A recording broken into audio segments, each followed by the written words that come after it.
All right. Today, what we're going to do is we are going to map out a song. And in fact, I'm going to pull up a song. If you've never heard of mapping out a song, I want you to make sure to check out some of our other videos that we have. I've got a video all about anatomy of the mix and hot cue strategy. Make sure to check it out. You could probably find the link somewhere over here. But don't go there quite yet because I want you to watch what I'm doing first. And then I think it will make a lot more sense when you start to put it all together. But the first thing we're going to do is we need to know 3 things about every song before we play them. Some of you have heard me say this before, and that's perfectly fine. It's worth reiterating. The fundamentals are worth reiterating. We need to know the BPM. And my general rule of thumb is plus or minus 4.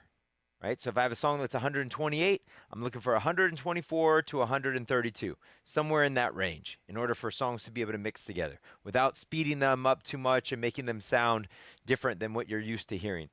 The second thing, I need to know how I'm going to get into the song, and then I need to know how to get out of the song. Those are the 3 things that we need to know about every song before we try to mix it. Now, one other thing before I jump in and actually do this. Most DJs practice wrong, in my opinion. Most DJs think that practice is only when you're on a physical controller, and that's the real practice time. And I'm here to tell you that out of all of the people, out of all of the hours of coaching that I've had over the last 20-something years, I can tell you that that is probably the most inefficient way to practice. First of all, we have to practice with a purpose, and we have to practice with projects. And it's really important for us to know the music more than it is even to, get the techniques down on the actual controller. You're going to do that over and over again. We first need to make sure that we've got the right music, that these songs can even go together, that we figure out how to get in and out of them so that we're not just wasting our time. Time is something very valuable that we cannot get back. So we're going to map this song, and that is actually where I want you to see you spend most of your time. In fact, I would say 70% of your time should probably be spent downloading music, organizing your crates, setting hot cues, so mapping songs out, setting hot cues, learning the music, and probably 20 to 30% on the controller. Debate it in the comments. Feel free. If you agree with it, tell me in the comments. If you disagree with it, tell me in the comments too. That's all good. All right, so let's jump in. I want to pull this up here. I have a song from W&W. In fact, actually, so right now I am connected to the controller, but the only reason why I'm connected to the controller is so that you can hear the audio. So let's start with the original version. I'm streaming from Tidal right now, and I'm doing this on purpose. I'm streaming from Tidal on purpose. So this is actually a remake of the Belinda Carlisle song from the 80s. I think it's 1987, but it's this. Some of you recognize that. All right, so let's start to map. Okay, so let's go ahead and do this. I'm just going to go ahead and go all the way through this, and I want you to almost be sitting here as if you were just sitting right next to me, watching me do this. Okay, so I'm not going to stop constantly between things. I'm just gonna go. Okay, so here we go. I'm going to change this to yellow.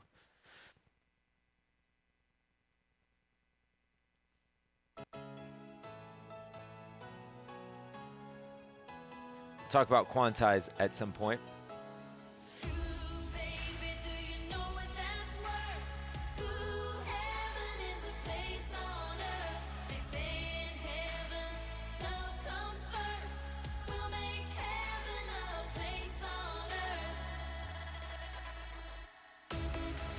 Okay.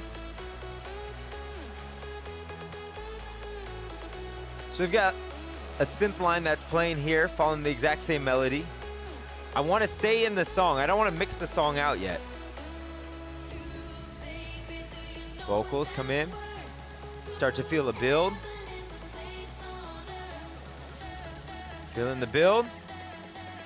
And we're going to mark off where the drop is. So now we're in the beat drop. That was 4 bars.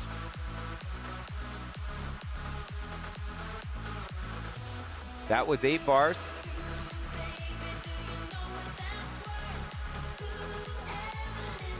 That was 12 bars. This looks like it's going to be 16 bars.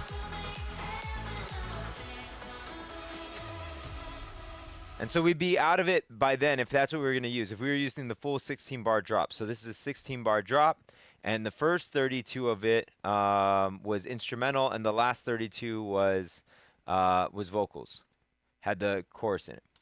Okay? And then this comes down.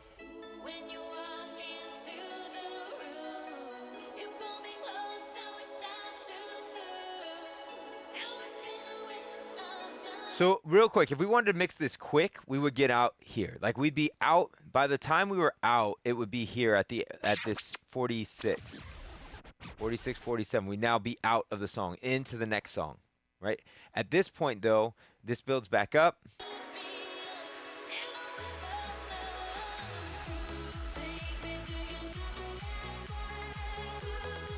So we have a little bit of a chorus drop that's happening here. But this isn't the big drop, because I can see it starts to build.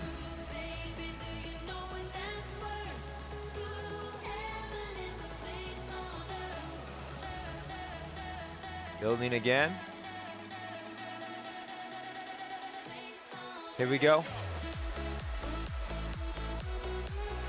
By the way, zooming in and out is plus or minus inside of Serato on the keyboard. Right, so that was 8 bars. It's basically a complete repeat of the first drop.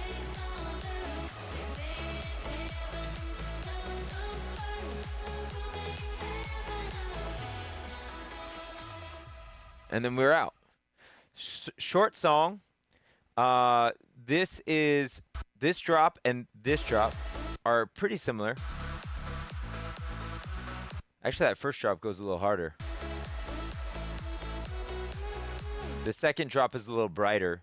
But I want to show you something because I've set these hot cues. So now that I've set them, now I know how I'm getting in and now I know how I'm getting out. So in this case, I would then use this piano instrumental as my way of getting in. Now, it's kind of short. It's only 4 bars. So instead of just doing that, what if I were to add in a loop? So let's go ahead and set a loop here. This is 4 beats. This is 4 bars, which is 16 beats.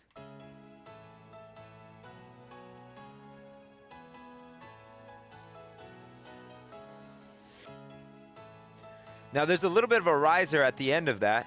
This right here, this is called a riser. But I think it's okay. I think it's negligible. So let's say I wanted to keep this as a loop. So what I could also do is I could save this loop. So if I come over here to where my loops are, I can hit this, and now I've got it saved. So this is my piano instrumental intro loop. And I can lock it. So now I can recall that loop if I wanted to later on, right? So, or I could not use it. I could, either way. So I did mark off this, because maybe there is a scenario in which I'm mixing 2 songs together, and as I'm mixing those 2 songs, this part that I'm coming out of is maybe instrumental. Let me show you on the whiteboard what I'm talking about. So here's what I'm talking about on the whiteboard. So we've got one song playing, and then we've got another song playing. So let's say this is going to be, we're going to bring in song B. Let's say we were playing song A, and this is a different song, and we're going to bring in the Heaven on Earth here. So we're bringing it in. So there's a couple of ways that I could bring this in. So let's say the thing that I was coming out of was another drop. Let's say that that drop was 16 bars long. Well, then I would have to loop my piano. So I would loop my piano. That's my symbol of a loop. I would loop my piano how many times? 4 times. I would have to loop it, right, to then be able to fit underneath there. And then I'd be out of that and then into our song. Like, that's how I would do this, right? Because this is 4 bars, 4 bars, 4 bars, 4 bars. I would be looping it underneath that. That's one way to do this. Another way that we could do this is if I didn't use the loop, and instead, let's say I used the chorus part. So this part here. Let me get back to this. So this one right here. Let's say I was to use that part. right? So if I was to use that part, that would be the vocals. And this is my vocal chorus, and I would use it twice. So I could also set another loop if I wanted to, right? That was twice, because I've got 8 bars and an 8-bar section there. Or instead of looping it, one of the things that I could do is I could just simply bring it in from here. So I'm using technically the last 8 bars of whatever I was getting out of. I'm going to layer that last 8 bars underneath the last 8 bars of this drop or this section to get out, and that's how I would do it. Now, the challenge here though is that I cannot have vocals over vocals. So this has the vocal. That means that this drop then, or whatever this section is, maybe it's an outro, has to be instrumental. Right? So this is all we're doing is we're taking different pieces, puzzle pieces, and moving them around to be able to make them fit better. Right? That's what we're doing. So now instead of that, let's look at this again. Let's go back to here, and now let's look at our drop. So our drop is this, and we've got 2 different drops, and the last half of it, the last 8 of it, has vocals. And I just wrote that there. I wrote it into the little comments there. Drop vocals. I put the vocals on the last half. So the last half of this is vocals. So again, if I were to go back to this, like let's say on my whiteboard, let's say we reverse this.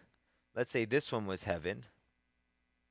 So if we were to use that, we've got our drop, except for the last half actually has vocals on it. So we have to be conscious of that. So if the song I was coming into had that, that wouldn't work. So this would need to be looking something like this. So if I was coming into a new song, let's say this is going out of heaven now, then going into my new song, I would want to have something instrumental. Certainly over that last 8 bars, this would need to be instrumental.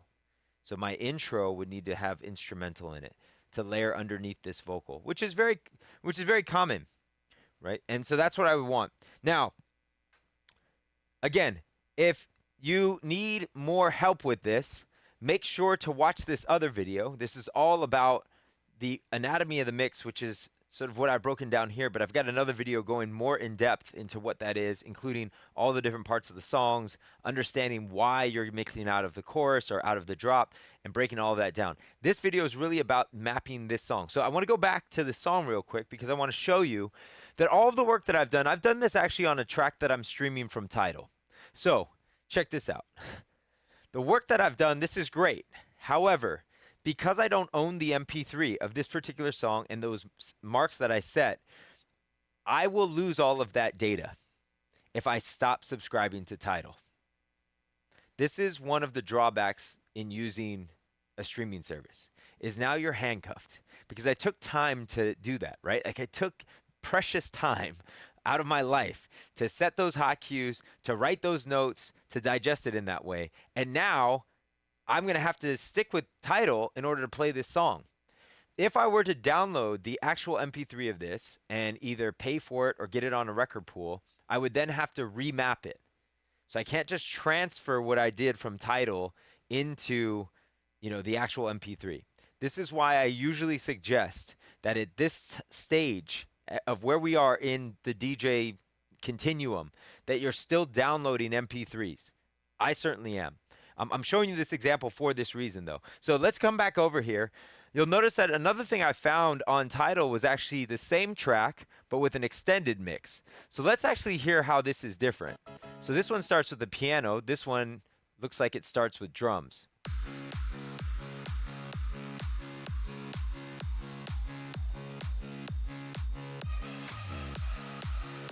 Okay, we've got now going on 8 bars.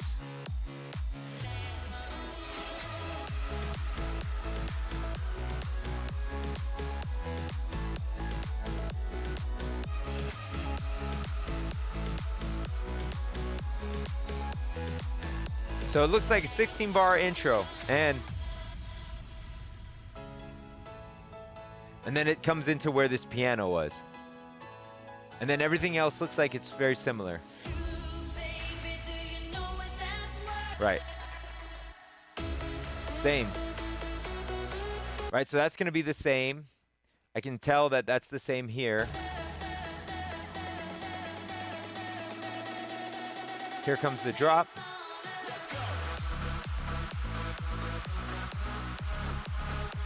And this looks to be about the same length. Now, I want to show you one more cheat here. Not cheat, but just a tip that I like to use is I like to use beat jump just to double check my work even.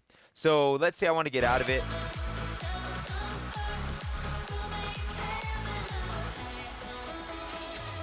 Let's say I want to get out of it there. So if that was the case, let's go ahead and beat jump back. This is 16 beats, which by the way, you'll see that the top row is loops. The bottom row is beat jump. The way I got that there is make sure that you show beat jump controls. Make sure that's checked on.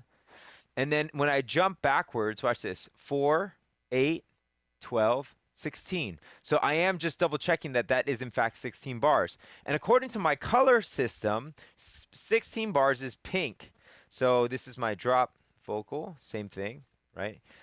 Same idea. And then this is instrumental intro. There's actually a lot going on in this intro. This is halfway through it with more of the melody. Okay, so we've got that now. We've got this extended mix that we can use to be able to get out of this, which you'll also see by looking at the waveform is I have the same drop that I would have had, that 16 bar drop, and then it looks like it goes into an outro.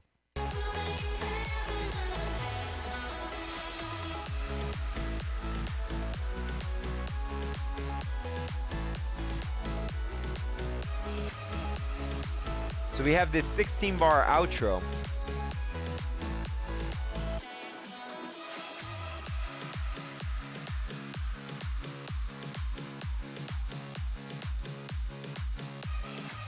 And for the most part, this is an instrumental outro.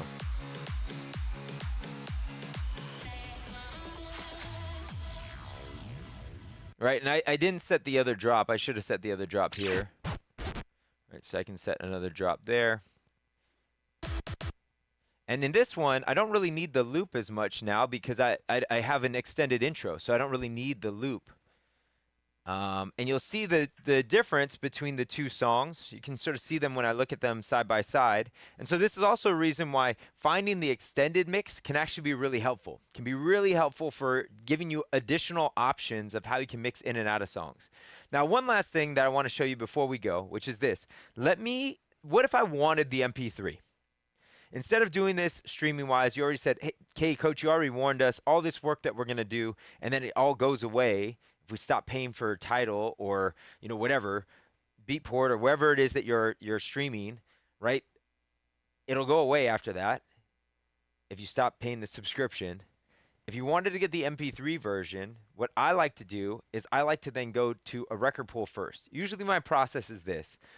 If it's a song that somebody's maybe requesting while I'm live somewhere and I don't have it, I will use a streaming service because it's going to be harder for me to find the song, go to the different places, find the song, and download it. Most times, then I would just maybe stream it as long as I had good internet, right? So in this case, this song was brought up to me. Somebody showed me this song. I pulled it up on streaming first so I could quickly record this and showed this to you now. But what I'd really like to do, and I like this version of it. I think it's cool. I love a good remix, especially a good dance remix. So I'm going to go and find the actual track. So come with me and we'll come over to my laptop. I'm going to minimize this for a second. Let's go and pull up. I already have. Yeah, here we go. So these are 3 record pools that I am using currently. DMS, the Mashup, and Headliner. And so what I've done, and by the way, there's tons of them, DJ City, BPM Supreme, Heavy Hits. There's so many of them that are out there. In this case, I pulled it up in DMS first. I looked for Heaven is a Place on Earth, and we've got the actual original, Belinda Carlisle, at least the original artist, and we've got the acapella in, we've got the redrum, there's a bunch of bootlegs. The homie Jason Janai did something with that. He's done a couple of them.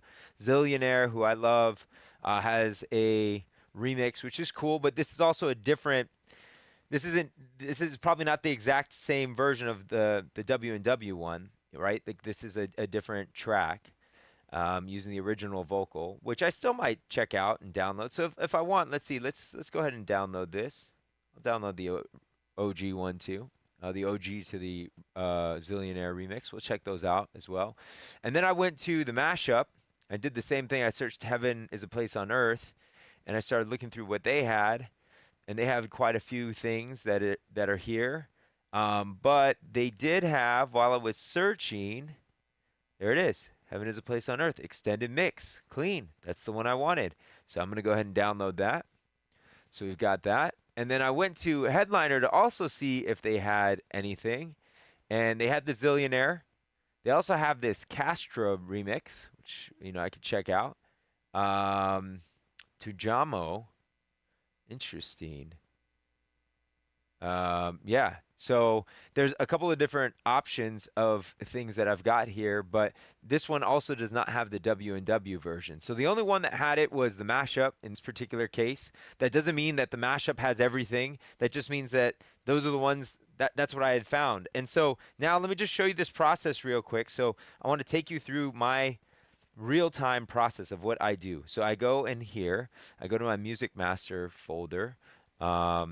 And I'm going to put this into, well, let's put this in my full music folder. I'm going to put in my full music folder, and I'm going to drop this in. So let's take all three of these, drop it in here. Now, this is really important.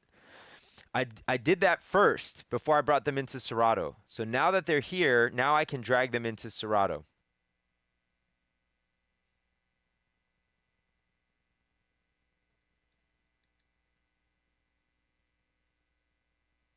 So I just said Heaven on Earth crate. Now, as long as they're in here, it doesn't matter. Like, because they're in a crate, or because they're now in my Serato, they are in all. And so I can find them very easily by just typing this in. And then we go. I see these that are the actual MP3s, and I can see that this is the ones that I've pulled up on Tidal. You see that little Tidal symbol. Let me make this a little bit bigger for you. Okay, so now if I were to bring up this one, and let's see how close this is to the actual version. So this one is 352. This one is also 352. These are pretty much the same track. So now in this way, I know I told you can't just like duplicate things over, which you can't, but I can do this fairly quickly of just kind of setting points and following my mapping that's here of what I was looking for.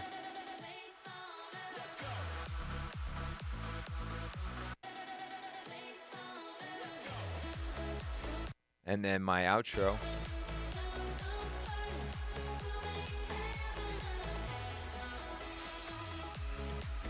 Okay, so I've set all of those points. Now I can color them the right colors, and then I can label them the right labels. But that's the closest thing. Like, I can't actually duplicate it over. But now that I have that track. So now instead of playing the one off of Tidal, I should play the one that I actually have as an MP3. And that's what I would typically do. So I wanted to walk you through my process. This is mapping out a song. This was Heaven is a Place on Earth, W&W, the original being Belinda Carlisle. There's obviously a couple of the other remixes that I'm going to listen to here in a moment, but hopefully this helped you. The whole idea here is I want you to get used to breaking down songs, understanding the different sections of the song so that you can know these three things. What is the BPM? Number one. The second thing, how do we get in? So how long is the intro? Is it instrumental? Is it not? Is it vocal? Is there something I have to loop? Understanding that, right? How do we get in? And you probably want one or two ways to get in.